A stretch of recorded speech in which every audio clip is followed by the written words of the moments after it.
All right. Well, we're a little bit late. 4 hours late. That's right. It's midnight. I tried to do it 3 a.m. That's Alaska midnight. I hit the wrong button or something, and god dang, a little disappointing. I thought I did 30 minutes, and I went to look at the file size. It was only 2 minutes. I don't know what happened.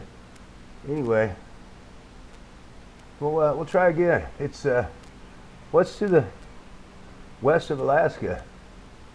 I don't know my geography. You get into Asia or something. There's no other United States time zones, so it's midnight as you go west. Keeps getting earlier and earlier until you hit some kind of a international date line or something. I need to educate myself. My geography's pretty bad. The Europeans think we're silly because we don't know geography very good, but they're a different continent.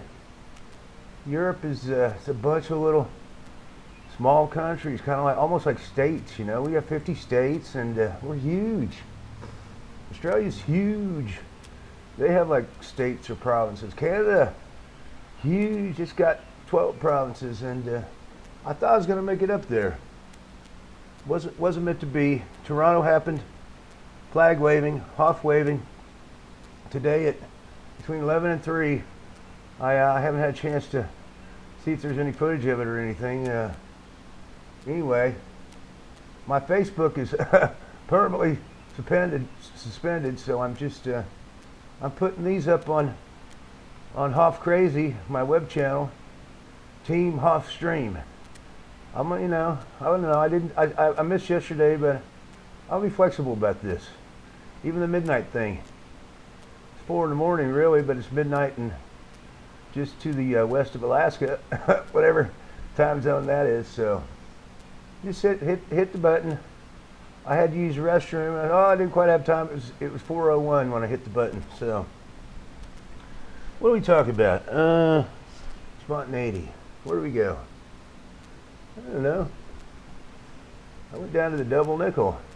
It's a cool little local tavern. Met the neighbors. Go out and walk around. Gosh, some fun neighbors. They're bail enforcement agents, just like dog. They're the real deal, man. These are studs. These are young bucks. 20 brother and his older brother started the firm, and then he's got his younger brother into it, and younger brother's married with a little family, 2 houses down, and the boys, they were starting to pull out of the driveway, and I talked to them earlier. They were out in the front yard. It's like 6 or 7 people, Memorial Day little shindig, and somebody dropped their hard drive, their little thumb drive, in the grass, and they're out there with their flashlights trying to find the thumb drive. They're drinking a little. They weren't obnoxious or anything, Yeah. They invited me to go with them to the Double Nickel. I hadn't been down there for 4 years. Fun place. It's not corporate. Nothing wrong with corporate, but this is it's got the local flavor, local Olathe flavor. It's an institution. It's a little bikery, but I don't care. I'm not a snob. The bikery crowd is fun. God, they're fun.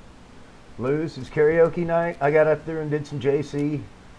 I love the I've Been Everywhere.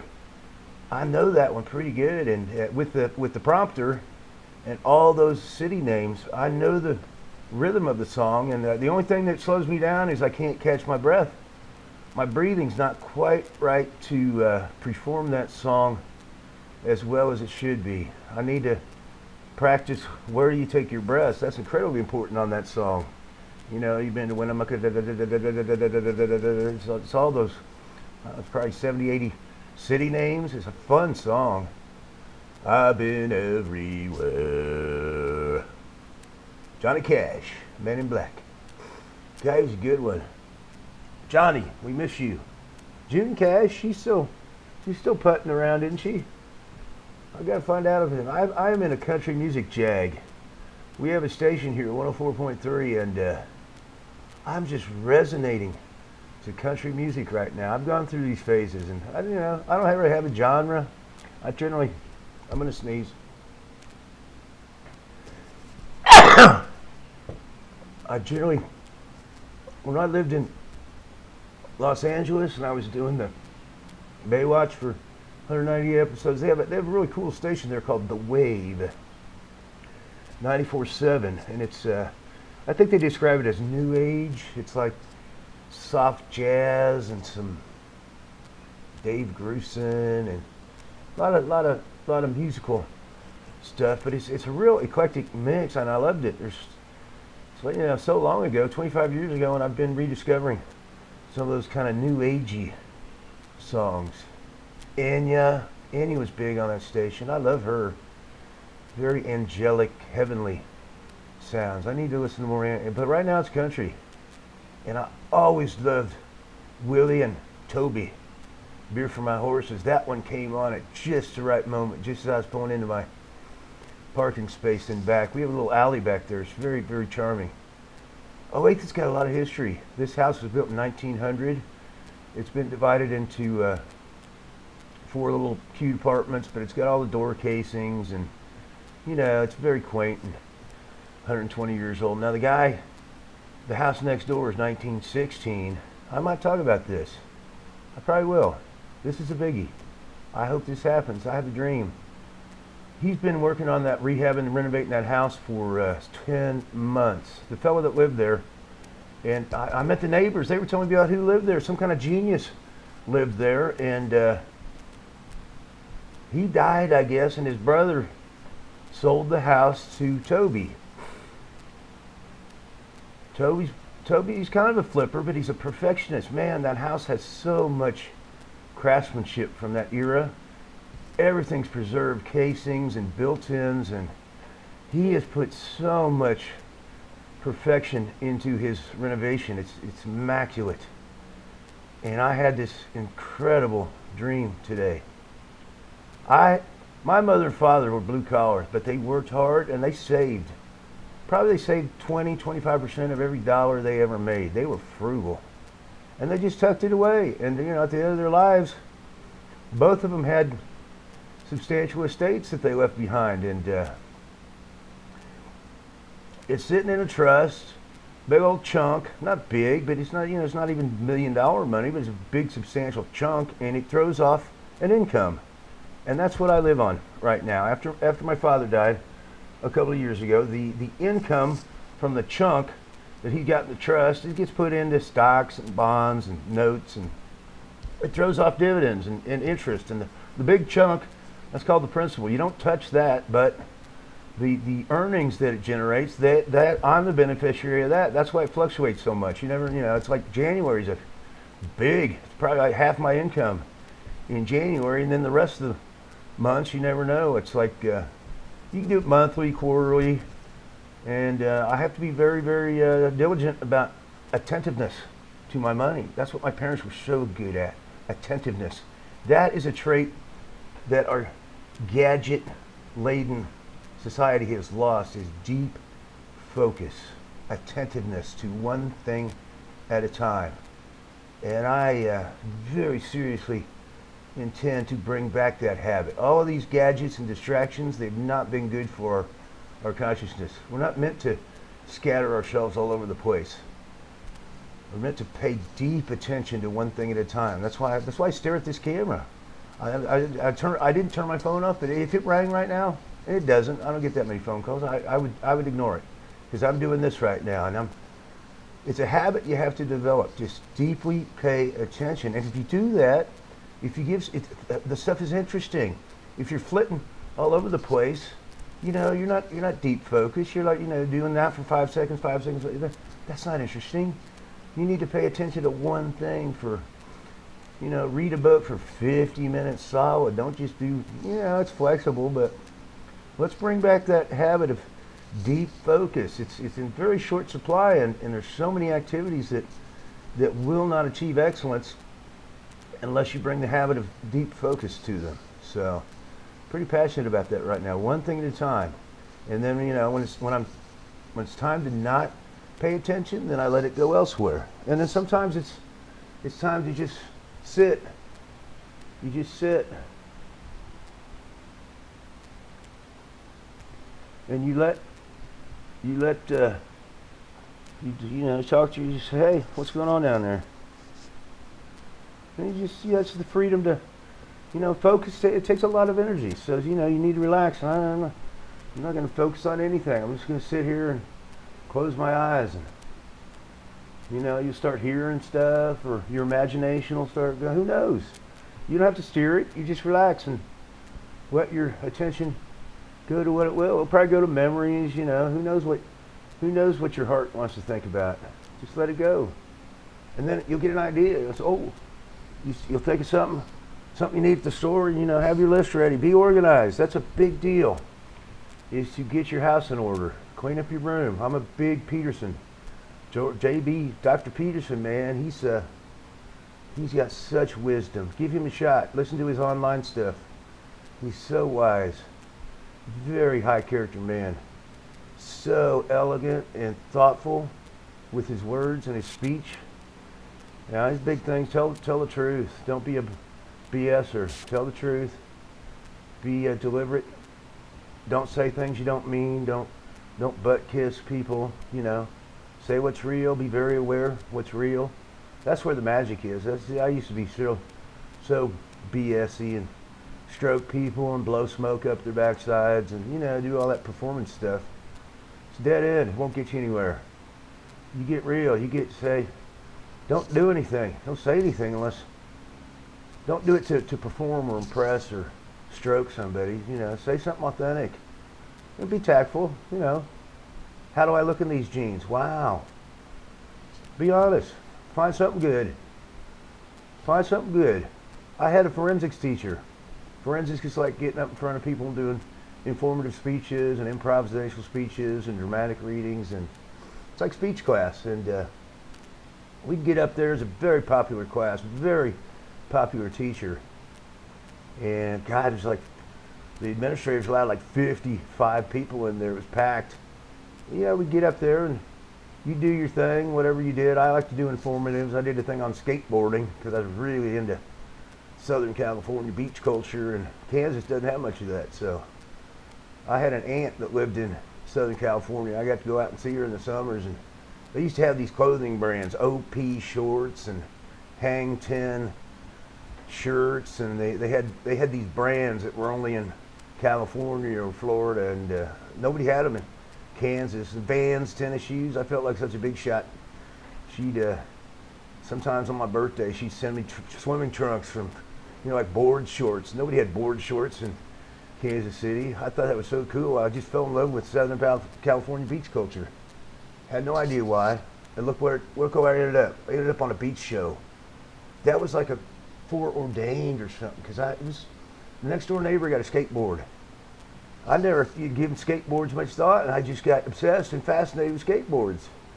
And that's all connected to surfboard culture. So God, I was just crazy about beach culture and skateboards and that whole Southern California skateboard scene and all that whole thing. I was just nuts about it. And that 1975. According to 1988, I end up on a show that's done at the beach. It's got surfers and lifeguards, and it's all about beach culture. Fires, pit fires down at the beach with people hanging around. I was just fascinated and fantasized about what does that feel like to be part of a surfer crowd or something. So never did learn how to surf. I tried. I bought some surfboards, and I didn't have a teacher. Surfing's pretty cool. Yeah. Huh. So, keep that throat liquid. Now, I'm making the transition to Smoky. I'm still doing these guys. I enjoy them. Especially we went to the bar tonight. Went double nickel, and it's fun to smoke at bars. Social smoking, social drinking. I'm broke. I'll get paid on Wednesday night, and these new guys I met, I better not say people's names. They're pulling out of the driveway to go a couple miles to Double Nickel. I've been there in years. They invited me to go. They're bail enforcement agents, so their vehicles are these big, hunky trucks. They're just like police cars. They said jump in. I was in the back seat, just like a squad car. Got the big old barrier to protect them from the bail jumpers that they go after. I got to find out more about their work. They're young guys, young bucks. They're only him and his brother. What the younger brother's married with a little girl over there, and then they all live together. And the two guys are BEA. He's got his own bail enforcement agency, and then it's a licensed profession. Really, it's law enforcement. They're law enforcement officers, and I got to find out more about their work. They said they were off the clock tonight. I said they should work whenever they want to. Is it the demand for that? We're the county seat. We got so many bond agencies out here because the jails around here and the courthouses out there. So much of our infrastructure is related to the legal system, and then there's a lot of bonding agencies, and that's an interesting business. Bonding. I've never done a bond, but apparently the judge says we need 10,000 to even let you go because you might run away, and there's companies that specialize in coming up with that 10,000, and what they want from you, they want to know everything about you before they put 10,000 at risk. They find out everything they can about you, and you got to give them 10% of that. You give them $1,000, they keep that. That's how they make their money, and then they put their 10,000 at risk with the court. So if you skip out, their 10 grand could get sucked up by the courts. So what these guys do, if somebody does skip out, that's a big deal. You don't want to lose your 10 or 20,000. They hire these bailsmen, these bondsmen, to go track them down, and they can arrest them and put cuffs on them and stick them in the back of their car. It's like a little jail back there, and they drag them back to court, and the bondsman gets his 10,000 back. If they don't, they got like so much time, so there's a time element to it. It's a very interesting business. I never did watch that dog show. I guess that's all about that world, and it's fun, it's exciting. It's law enforcement, so yeah. Good guys. Could be good neighbors. God, it's party weekend, really. My little street here, Cedar Street. House next door, 1916. It's been under renovation for 10 months. I might buy it. I won't buy it. I'm the beneficiary of that trust. There's actually two trusts, but they're separate.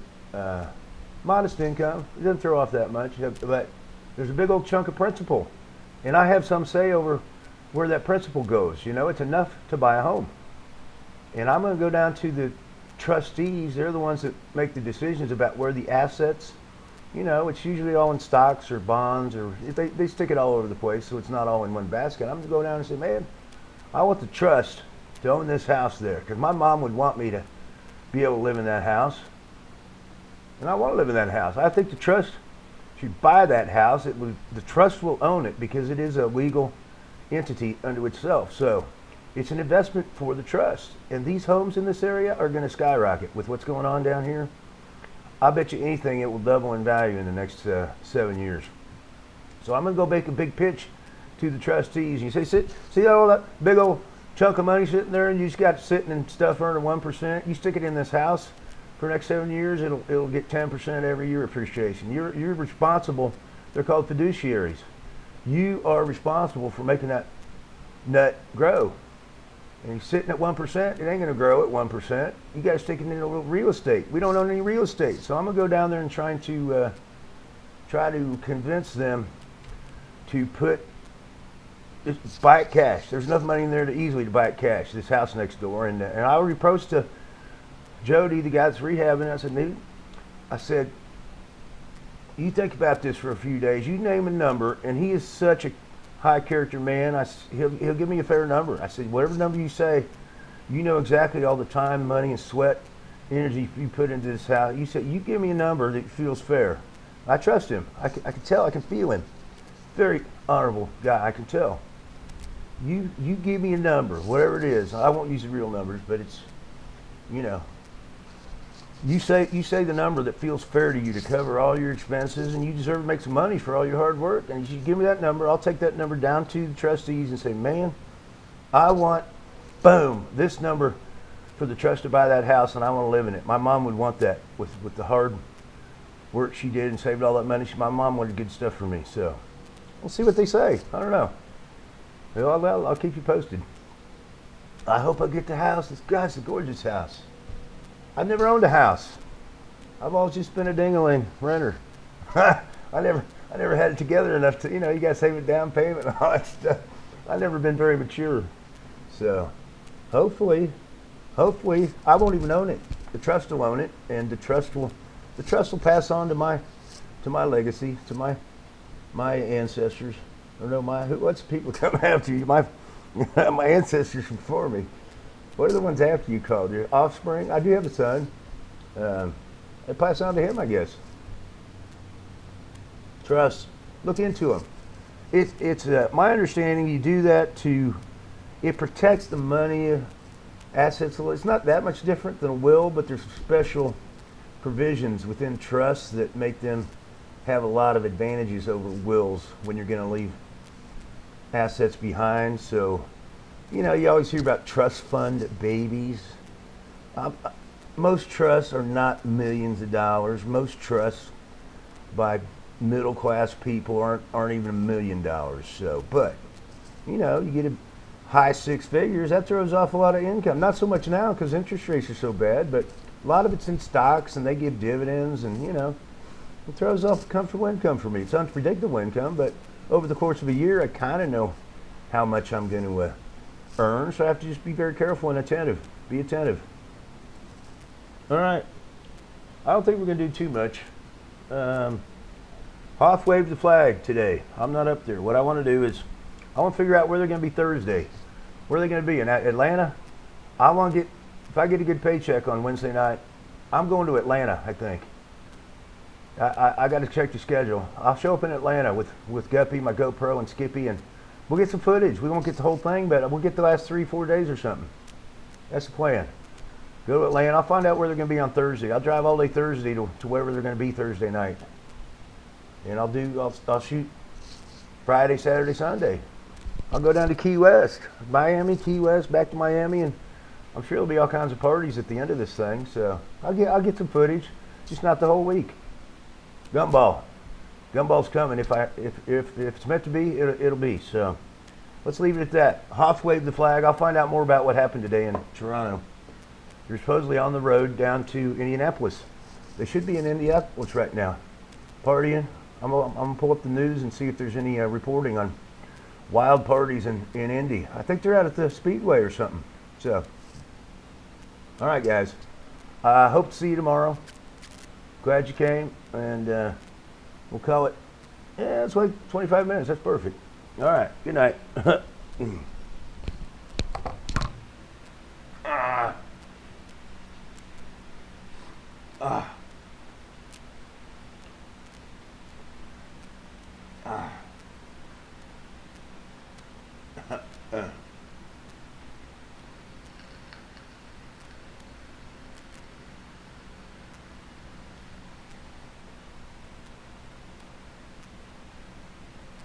Fun.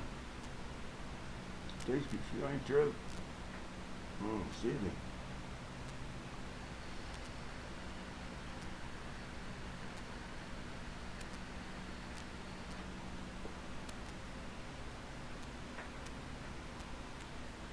Ha